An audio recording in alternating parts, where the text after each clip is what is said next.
오늘 하나님의 말씀은 창세기서 21장 8절에서 21절까지 말씀입니다. 아이가 자라매 젖을 떼고 이삭이 젖을 떼는 날에 아브라함이 큰 잔치를 베풀었더라. 사라가 본즉 아브라함의 아들 애굽 여인 하갈의 아들이 이삭을 놀리는지라. 그가 아브라함에게 이르되 이 여종과 그 아들을 내쫓으라. 이 종의 아들은 내 아들 이삭과 함께 기업을 얻지 못하리라.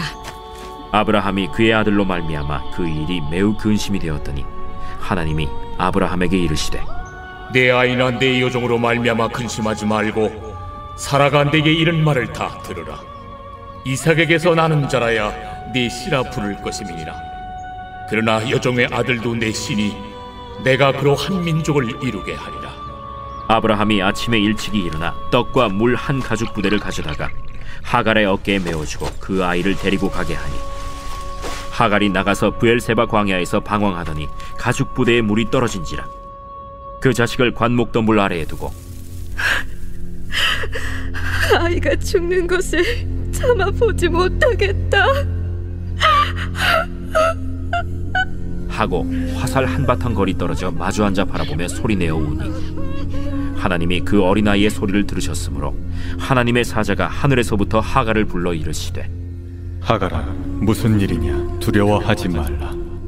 하나님이 저기 있는 아이의 소리를 들으셨나니 일어나 아이를 일으켜 내 손으로 붙들라. 그가 큰 민족을 이루게 하리라. 하나님이 하갈의 눈을 밝히셨으므로 샘물을 보고 가서 가죽 부대에 물을 채우다가 그 아이에게 마시게 하였더라. 하나님이 그 아이와 함께 계시매 그가 장성하여 광야에서 거주하며 활 쏘는 자가 되었더니 그가 바란 광야에 거주할 때 그의 어머니가 그를 위하여 애굽 땅에서 아내를 얻어 주었더라.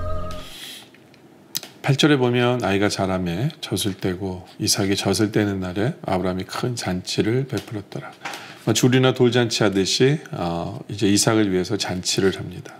그런데 9절에 사라가 본즉 아브라함의 아들 이삭, 여인의 하갈, 애굽 여인 하갈의 아들이 이삭을 놀리는지라.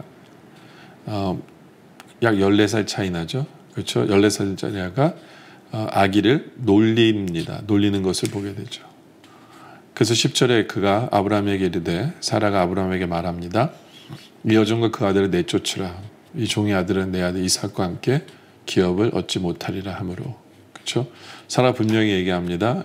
기업을 이을 자는 이삭이고 이스마엘은 아니다. 그 때문에 내어 쫓으라 라고 얘기합니다. 어떻게 보면 굉장히 잔인한 얘기예요. 아버지에게 잔인한 것을 요구하는 것처럼 보일 수도 있어요. 그렇죠? 11절에 보니까 아브라함이 그 아들로 말미암아 그 일이 매우 근심되었더니. 그렇죠? 아브라함이 근심합니다. 정말 큰 근심이죠. 아무리 첩의 아들이지만 자기 아들 맞잖아요. 그렇죠? 근심합니다. 근데 하나님이 사라의 편을 들어주세요. 12절에 하나님이 아브라함에게 이르시되 내 아내나 내 여종으로 말미암아 근심하지 말고 내 아이나 내 여종으로 말미암아 근심하지 말고 사라가 내게 이른 말을 다 들으라. 이삭에게서 나는 자라야 내 씨라 부를 것입니다. 하나님이 사라의 편을 들어주시고 내쫓으라고 허락을 하시면서 다시 한 번 더 분명히 이삭이 내 씨다 라고 말씀합니다. 그러나 13절에 그러나 여종의 아들도 내 씨니 내가 그로 한 민족을 이루게 하리라 하신지라. 네가 내쫓으면 그도 민족을 이루니까 걱정 말고 내쫓으라고 이야기를 합니다. 여러분들 너무 잔인한 얘기 아닐까요? 자기 아들을 내쫓으라고 하나님도 허락을 하셨어요. 아브라함의 씨라고도 얘기하시면서 근데 내쫓으라고 말씀하셨어요. 도대체 이건 뭐를 상징할 걸까요? 하나님 왜 이렇게 허락을 하신 걸까요? 하나님이 이래도 될까 하는 정도로 참 왜 하나님은 이런 말씀을 우리에게 하시는 걸까요? 우리에게 있어서 일단 상징적인 표현은 뭘까요? 그렇죠? 여러분들 이스마엘은 그 아브라함의 결정으로 난 아들이에요. 그 무슨 얘기냐면 아브라함이 플랜했고 하나님의 뜻을 기다리지 못하고 인간의 뜻으로 인간의 방법으로 첩을 들여서 인간의 방법으로 자식을 낳은 아들이에요. 다시 말해서 하나님의 선물이 아니에요. 하나님의 선물이 아니라 육신으로 낳은 자식이다. 육신으로 낳은 자식이다. 라는 거예요. 그래서 영적으로 우리에게 말씀하시는 부분은 어떻게 우리가 보면 되냐면 육신의 부분을 내어 쫓아라 라는 거예요. 육신의 부분을 내어 쫓으라 라는 말씀이기도 합니다. 그런 의미에서 우리는 내어 쫓아야 돼요. 인간의 방식이 아니라 정말 영적으로 하나님께서 우리에게 주신 은혜 아닌 것은 우리가 버려라. 육적으로 의지할 것은 버려라. 인간의 플랜으로 인간의 계획으로 뭔가를 하려고 하는 것은 버려라 라는 거죠. 그렇죠? 어떤 면에서는 이스마엘은 인간의 부족함이에요. 죄악이라고도 할 수 있어요. 기다리지 못하는 첩을 두는. 그렇죠? 근데 이삭은 하나님의 은혜예요. 그러니까 하나님의 은혜를 선택해라. 하나님의 은혜를 선택하고 그렇죠? 그 반대 것은 버려라 라고 우리에게 말씀하시는 거죠. 그렇죠? 인간의 소욕, 인간의 욕심, 인간의 방법 뭐 이런 것들이 다 이스마엘이 상징하는 바다라는 거예요. 그래서 하나님께서 우리에게도 말씀하세요. 너는 하나님의 은혜를 선택할 것이냐 아니면 네 방법, 네 생각, 인간의 욕심, 인간의 소욕 네가 어느 것을 선택하신 걸까를 우리에게 말씀하시는 거다라고도 볼 수 있는 거죠. 네. 그리고 하나님께서 이렇게 누구를 선택하시는 것을 이렇게 보면요, 항상 약한 자를 선택하세요. 약한 자를 선택하신다. 보세요. 지금도 보세요. 이삭은 베이비예요. 약한 자예요. 그의 형은 소년이에요. 어떻게 보면. 그렇죠. 괴롭혀요. 그러니까 하나님께서 동생을 선택하신 거죠. 약한 자를 선택하신다라는 거예요. 근데 어떤 면에서는 계속해서 그런 역사예요. 에서와 야곱에서도 하나님이 동생 야곱을 선택하세요. 그렇죠. 12형제 중에 하나님께서 요셉을 선택하세요. 요셉을. 형들에게 팔려간 자를 선택하세요. 그렇지 않아요? 네. 탕자의 비유에서도 동생이 탕자예요.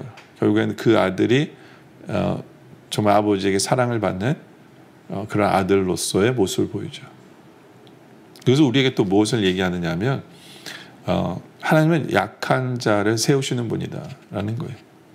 그 때문에 우리가 굳이 내가 얼마나 잘났는지를 생각하는 게 아니라 정말 하나님 없으면 살지 못하는 그런 약한 자, 정말 하나님 없으면, 하나님의 은혜 아니면 살 수 없는 그런 성도의 삶을 살아가는 것, 그것이 얼마나 중요한가를 우리로 깨닫게 하시는 바죠. 그렇죠? 그 두 가지를 우리가 생각해 보게 하는 거예요. 인간의 방법 아니면 하나님의 은혜. 우리는 늘 하나님의 은혜를 먼저 선택해야 된다. 인간의 방법은 내어 쫓고, 그렇죠? 하나님의 은혜를 선택할 수 있는, 인간의 소욕이 아니라 하나님의 은혜를 선택하고, 그리고 우리는 하나님 없이 살 수 없는 연약한 자임을 하나님께 기대하며 하나님의 긍휼하심 속에, 하나님의 은혜 속에 살아가는 우리들이 되어야 한다라는 것을 오늘 본문 말씀 우리에게 알려주는 거죠. 그리고 결국에는 14절에 아브라함이 아침에 일찍 일어나 떡과 물 한 가죽 부대를 가져다가 하갈의 어깨에 메어주고 그 아이를 데리고 가게 하니 하갈이 나가서 브엘세바 광야에서 방황하게 되어줍니다.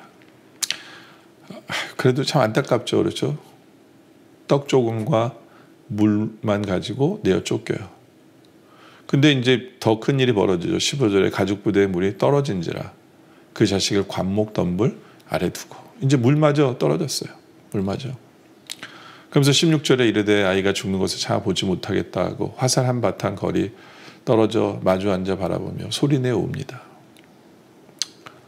그때 하나님이 그 어린아이의 소리를 들으셨으므로 하나님의 사자가 하늘에서부터 하갈을 불러 이르시되 하갈아 무슨 일이냐 두려워하지 말아라. 하나님이 저기 있는 아이의 소리를 들으셨다. 그래서 18절에 일어나 아이를 일으켜 내 손으로 붙들라 그가 큰 민족을 이루게 하리라 하시니라. 하나님의 약속을 다시 한 번 더 얘기하시고, 하나님이 하갈의 눈을 밝히셨으므로 샘물을 보고 가서 가죽 부대에 물을 채우다가 그 아이에게 마시게 하였더라. 그리고 20절에 하나님이 그 아이와 함께 계심에 그가 장성하여 광야에서 거주하며 활 쏘는 자가 되었더니 그가 바란 광야에 거주할 때 그의 어머니가 그를 위하여 애굽 땅에서 아내를 얻어 주었더라 라는 거죠. 아브라함은 하나님의 은혜를 선택했어요. 인간의 소욕을 택하지 않았어요. 그러나 아브라함의 씨예요. 아브라함으로부터 난 자예요. 하나님께서는 하나님이 책임져 주시는 것을 우리에게 보여주시는 거예요. 하나님이 이스마엘을 책임져 주셔서 먹이시고 아내를 주시고, 그렇죠? 큰 민족을 이루게 하세요. 여러분들 우리도 마찬가지예요. 무슨 얘기냐면 우리가 하나님의 은혜를 선택하고 인간의 소욕을 택하지 않고 그렇게 살 때 하나님께서는 그 뒤에 것도 책임져 주신다는 거예요. 예를 들어서 우리가 물질을 선택하지 아니하고, 그렇죠, 하나님의 방법을 선택하고 하나님의 뜻을 선택하며 하나님의 은혜를 선택하며 나아갈 때 하나님께서는 뒤에 것도 하나님이 알아서 책임져 주신다라는 거예요. 하나님이 알아서 책임져 주신다라는 거죠. 그 때문에 우리는 그런 부분을 담대히 버릴 수 있는 우리들이 되어질 수 있기를 원해요. 인간의 방법이 아니라, 인간의 소욕을 택하는 것이 아니라 하나님의 은혜를 선택하는, 왜냐하면 뒤에 것은 하나님 책임져 주시니까 하나님의 은혜를 선택하고 정말 하나님 앞에서 늘 약자가 되어서 남을 괴롭히는 사람이 아니라 하나님 없으면 살 수 없는 그런 삶을 살아감으로 말미암아 정말 하나님의 은혜 속에 하나님의 채워주심 속에 살아가는 우리 모두가 되어주시기를 주님의 이름으로 축원합니다. 기도드리겠습니다. 아버지 하나님 감사합니다. 어떻게 보면 우리는 둘 다 잡으려고 합니다. 하나님의 은혜와 또 내 방법과 내 방식, 인간의 소욕을 잡으려고 합니다. 그러나 하나님의 은혜를 선택하고 다른 것을 버릴 줄도 아는 우리의 모습 되게 하여 주시옵소서. 그리고 우리가 늘 연약한 자가 되어 하나님 없으면 살 수 없는 그러한 삶을 살아가게 하여 주시옵소서. 그렇게 살아갈 때 하나님께서 나머지도 책임져 주시고 은혜 내려주시고 복 주신 하나님이심을 우리로 경험케 하여 주시옵소서. 날마다 하나님의 은혜, 하나님의 긍휼하심, 하나님을 선택하는 우리 삶 되게 하여 주시옵소서. 오늘 말씀에 감사드리며 계속된 기도 속에 함께 하여 주시옵소서. 예수님의 이름으로 기도드립니다. 아멘.